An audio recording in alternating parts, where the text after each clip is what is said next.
1789, l'année sans pareil. En quoi l'année 1789 connut une succession d'événements révolutionnaires. À la fin des années 1780, le royaume de France est en crise.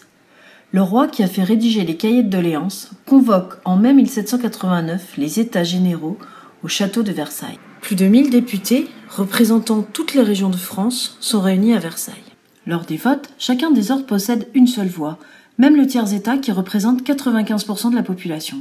Peu de réformes majeures sont présentées, le tiers-État est insatisfait. Le tiers-État proteste. Le 20 juin 1789, le roi fait alors fermer la salle de réunion.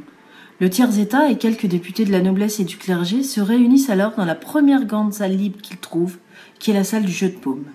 Ils y prêtent serment de se ne séparer que lorsqu'ils auront donné une constitution à la France. C'est le serment du jeu de paume.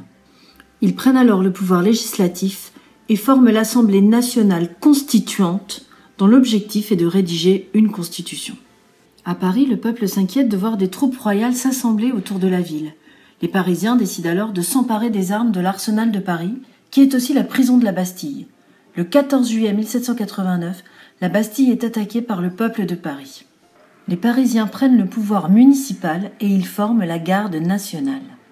Dans l'été 1789, des rumeurs courent dans les campagnes, disant que les nobles ont payé des brigands pour attaquer les villages. Cela est faux, mais les paysans prennent peur et attaquent les châteaux. Le 4 août 1789, pour calmer ces violences, les nobles déclarent renoncer à leurs privilèges. C'est l'abolition des privilèges et c'est la fin de la société d'ordre.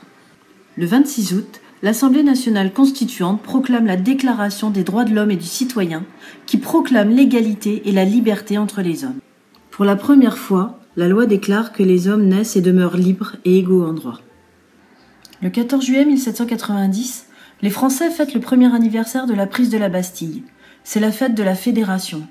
Le roi y assiste et prête serment de fidélité à la nation et à la loi. C'est cette fête que les Français commémorent tous les 14 juillet lors de la fête nationale.